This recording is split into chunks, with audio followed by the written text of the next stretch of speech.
Assalamualaikum warahmatullahi wabarakatuh. Kembali lagi bersama saya Hasbullah di channel Politik Lain. Channel yang kemudian mencoba untuk mengangkat, mengulas, mengupas, membahas, dan memberikan argumentasi, pendapat, dan juga mungkin solusi sebagai bonus.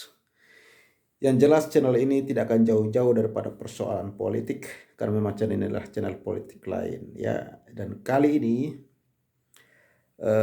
saya akan mencoba untuk memberikan argumentasi atau pendapat atau mungkin saya katakan untuk meluruskan pikiran-pikiran yang salah dalam berkenaan kita dalam konteks berdemokrasi. Dan kali ini saya ingin menanggapi percakapan-percakapan di media sosial berkenaan dengan mengkritiki ya.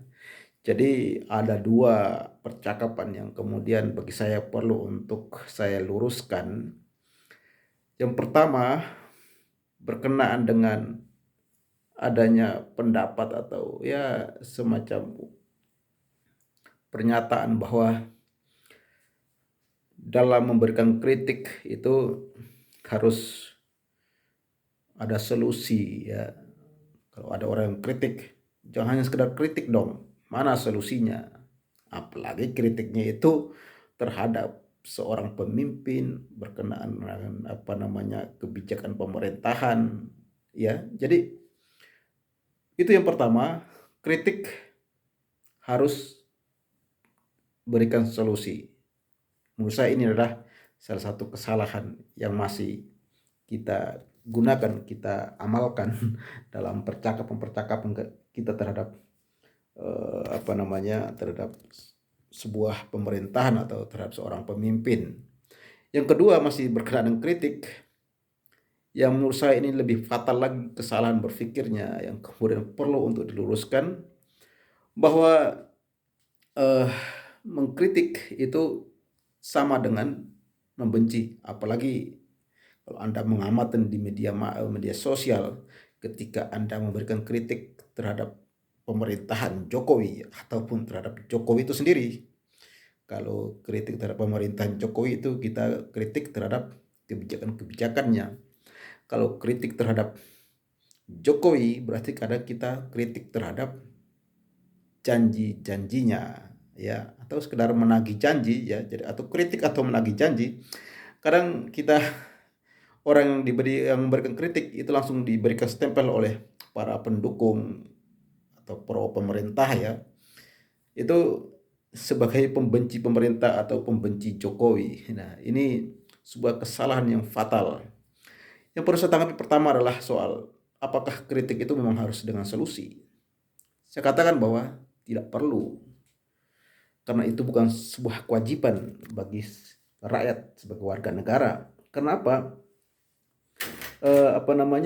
Kritik itu adalah ketika rakyat memberikan kritik terhadap seorang pemimpin, baik itu di level desa sekalipun, itu artinya rakyat sedang menuntut agar pemimpin tersebut untuk memberikan solusi sesungguhnya, ya. Karena apa? Karena rakyat dia beranggapan bahwa ketika saya memilih Anda jadi pemimpin, artinya saya percaya Anda, saya meyakini Anda punya kemampuan untuk memberikan solusi terhadap persoalan-persoalan yang sedang terjadi maupun yang akan terjadi. Jadi ketika rakyat memilih pemimpin, memberikan kepercayaan terhadap pemimpin tersebut, sudah menentukan hak suaranya kepada pemimpin tersebut, artinya rakyat itu percaya bahwa Anda mampu memberikan solusi terhadap sebuah persoalan. Ya, jadi jangan menuntut untuk rakyat ketika berkritik harus ada solusi ya. Jikapun ada solusi, itu adalah bonus ya. Jadi ketika rakyat memberikan kritik dan ada solusinya, maka itu adalah bonus. Tetapi ketika Anda menuntut harus ada solusi, itu tidak tepat karena itu bukan kewajiban sebagai seorang warga negara. Karena rakyat itu dalam tanda kutip itu sudah memberikan kedaulatannya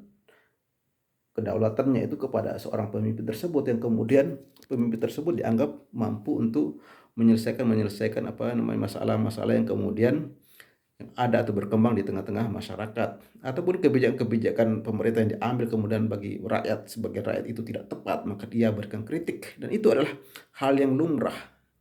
Ketika ia berkritik dan itu Anda terima, maka cobalah putar otak pemimpin tersebut. Dia harus memutar otaknya untuk mencarikan solusi. Nah, itu yang pertama, ya. Yang kedua, kritik itu seolah-olah percakapan bahwa kritik itu eh, membenci pemerintah, atau apalagi Anda mau menagih janji kepada ke Pak Jokowi misalnya terhadap janji-janji politiknya, itu Anda dikatakan sebagai pembenci, ya, atau ketika Anda menulis di media sosial yang kemudian tidak sejalan dengan dengan Pak Jokowi atau presiden, itu Anda langsung diberikan stempel sebagai pembenci, ya, menebar kebencian misalnya, atau pembenci Jokowi atau pembenci pemerintah. Bahkan saya sendiri itu di media sosial tuh malah diusir, malah jangan hidup di sini, misalnya di hidup daerah saya. Bayangkan, saking tidak pahamnya orang tersebut sampai mengusir itu. Bayangkan, jangan tinggal di daerah sini, bahkan keluarlah dari negeri ini kalau tidak mendukung pemerintah. Bayangkan betapa konyolnya berpikir kita. Padahal hal-hal yang seperti ini adalah hal-hal sederhana dalam prinsip berdemokrasi. Tetapi hal yang sederhana ini belum banyak dari warga kita, masyarakat kita yang belum paham. Maka karena tidak paham itulah ketika ada orang yang memberikan kritik, dituntut harus berikan solusi. Ya, ketika ada orang mengkritik, dibilang pembenci. Nah, ini adalah kesalahan berpikir. Bahkan ya saya katakan tadi, hal-hal yang remeh atau hal sederhana dalam prinsip kita berdemokrasi masih banyak yang tidak paham. Bahkan demokrasi itu kita seperti dilarang dalam tanda kutip untuk memuja pemimpin atau sebuah rezim. Karena apa? Karena ketika ada sebuah keberhasilan terhadap seorang pemimpin, apa yang ia lakukan, maka tidak perlu kita puja karena itu adalah hak kita. Karena kita sudah memberikan kedaulatan itu tadi yang saya katakan di awal. Dia bertugas untuk melakukan pembangunan-pembangunan terhadap semua fasilitas kedaulatan rakyat yang sudah ia kuasai, ya, yang sudah ia gunakan untuk menjalankan sebuah pemerintahan demi terwujudnya cita-cita, yaitu sebuah negara yang sejahtera, ya. Jadi justru dalam dunia demokrasi itu kritik itu harus muncul, ya. Artinya apa? Demokrasi itu orang memberikan kritik, artinya orang berpikir. Nah, itulah dunia demokrasi itu adalah ruang untuk berdialektika, berdiskusi, berdialektika. Situlah muncul ada ide, ada gagasan, yang kemudian ide-ide dan gagasan itu bisa saja menjadi pondasi dasar dalam kita untuk, atau dalam seorang atau pemimpin tersebut untuk mengambil kebijakan, ya. Jadi kalau Anda suruh kita harus semuanya memuja pemerintah, itu artinya apa? Artinya Anda membunuh demokrasi, karena demokrasi itu menuntut kita untuk berpikir. Memuja itu bukan ciri orang berpikir, ya.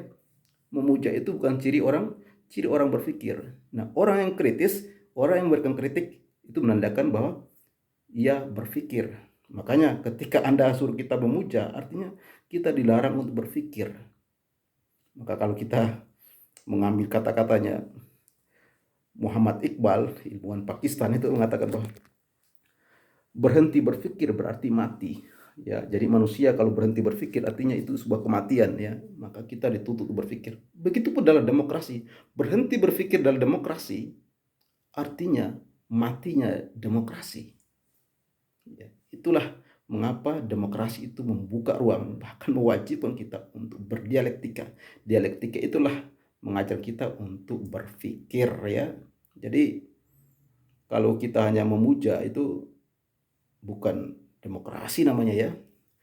Ya mungkin nyinyir pun tidak masalah karena memang itu kan hak daripada rakyat untuk menuntut atau menyinyir terhadap sebuah kebijakan-kebijakan atau janji-janji politik yang tidak ditepati. Nah, itu yang kemudian sebagai tanda bahwa demokrasi kita jalan. Kalau kita berhenti untuk tidak mengkritik atau harus semuanya memuja pemerintah, itu artinya demokrasi kita mati.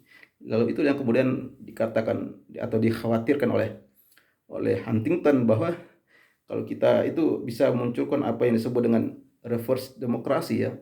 Artinya kita kembali kepada masa-masa sebuah sistem sebelumnya yang tidak demokrasi, misalnya kita kembali ke era otoritarian, bisa saja terjadi karena kita seperti dilarang untuk berhenti memberikan kritik, bahkan kita semua harus memuja. Itu salah satu kesalahan fatal ketika kita bicara dalam hal-hal persoalan dengan prinsip-prinsip dalam demokrasi.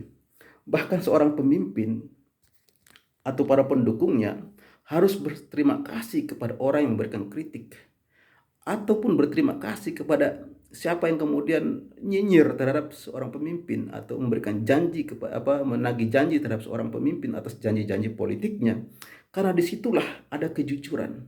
Orang yang memberikan kritik itu mereka telah menyampaikan kejujurannya terhadap pemimpin tersebut. Wah, ini loh kamu, janji-janjimu tidak ditepati, bagaimana caramu?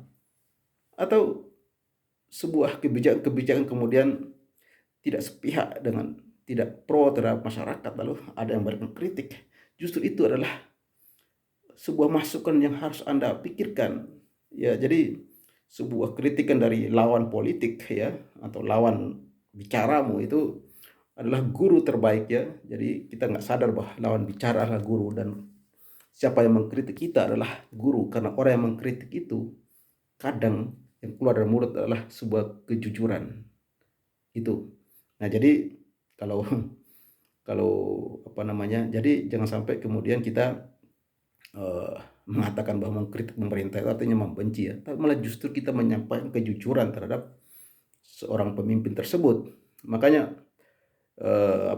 kalau di Meksiko itu ada patung seorang jenderal, kalau nggak salah itu sebuah kastil, ya, atau di namanya, entah ini kota atau apa karena saya juga belum pernah ke Meksiko, namanya Chapultepec. Chapultepec itu bahasa bahasa Nahuatl, ya, daripada suku yang digunakan oleh suku Aztec di Meksiko sana, itu yang artinya bukit belalang, di mana di kota Chapultepec itu ada patung seorang jenderal yang juga adalah mantan presiden daripada Meksiko, adalah bernama Alvaro Obregon. Di bawah patung tersebut, kalau nggak salah di dada patung tersebut tertulis, yang ini merupakan ungkapan-ungkapan yang kemudian dikeluarkan oleh Obregon di saat masa perjuangan, masa revolusi di Meksiko dulu. Itu di sana tertulis bahwa jangan takut pada musuh yang menyerang Anda, tapi takutlah pada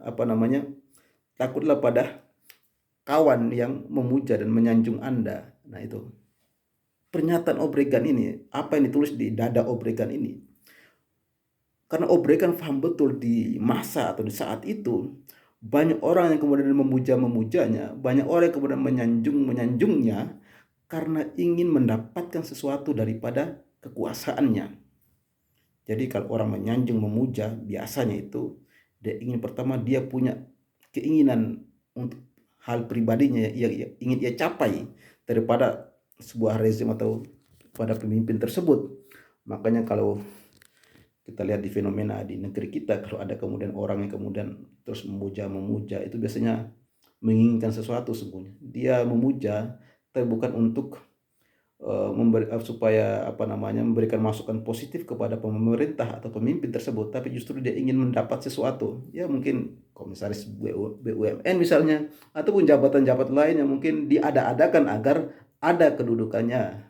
Nah, seperti itu, supaya seluruh kepentingan tersebut bisa diakomodir. Nah, itu salah satu yang kemudian mengapa Obregon selalu mengatakan, di patung Obregon itu tertulis bahwa jangan takut pada musuh yang menyerang Anda, tapi takutlah pada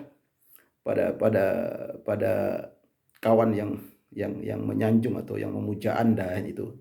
Jadi bahasa Obregon itu menunjukkan bahwa di sekeliling dia ada orang-orang yang kemudian bersamanya, tetapi orang-orang yang memujanya, menyanjungnya, padahal ada keinginan yang kemudian ingin dicapai daripada si penyanjung tersebut terhadap yang disanjunginya, ya. Jadi itulah kemudian mungkin bisa mata-mata yang kemudian bersama dia menyanjung dia, padahal dia sedang mencari tahu apa yang diinginkan oleh yang disanjung itu. Kemudian dia bisa melaporkan kepada apa si pemberi mata-mata tadi yang kemudian dia bertugas untuk menjadi spionase, ya itu bisa terjadi.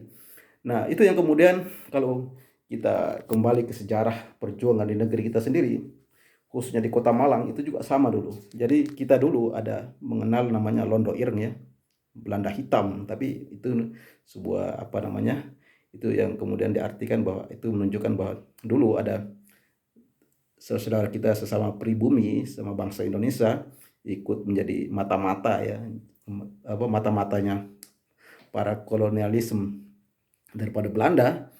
Akhirnya kalau di Malang itu dulu ada bahasa walian, bahasa dibalik. Makanya kalau Anda sering mendengar kata ngalam atau kera ngalam, arek Malang, arema Malang misalnya, itu dibalik-balik itu ada sejarahnya. Itu adalah sejarah untuk mengelabui daripada orang-orang yang kemudian bersama kekuasaan atau bersama rakyat yang berperang saat itu melawan Belanda, tapi sesungguhnya mereka itu adalah para mata-mata. Jadi mereka di dalam itu sering memuji, memuja dan kemudian ikut terlibat dalam menyusun strategi. Tetapi mereka di situ sedang mencari tahu strategi apa yang kemudian dilakukan, yang kemudian itu akan dilaporkan kepada para tentara Belanda saat itu. Maka ada istilah bahasa wali kan. Bahasa wali kan itu untuk mengelabui ya. Maka kalau nggak salah itu di zaman perang melawan penjajahan dipimpin oleh siapa ya, Hamid Rusdi kalau tidak salah ya.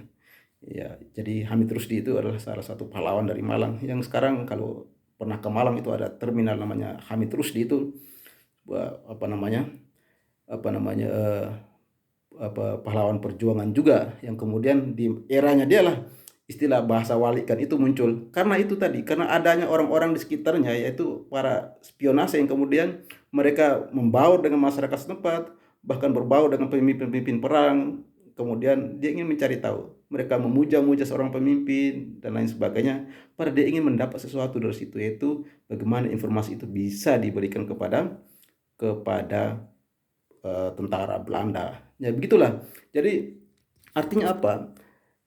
Marilah lebih takut, lebih sukalah jika ada, bersyukurlah jika ada orang yang kemudian masih memberikan kritik, ya karena di situ ada kejujuran yang keluar dari mulutnya, kejujuran yang keluar dari pikirannya.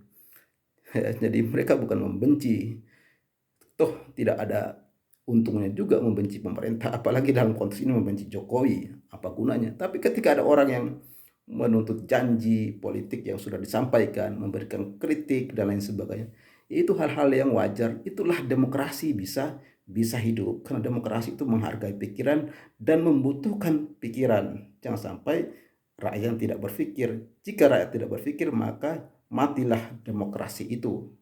Sekian, mudah-mudahan sedikit penyampaian itu memberikan manfaat bagi kita sekalian. Semoga bermanfaat. Assalamualaikum warahmatullahi wabarakatuh.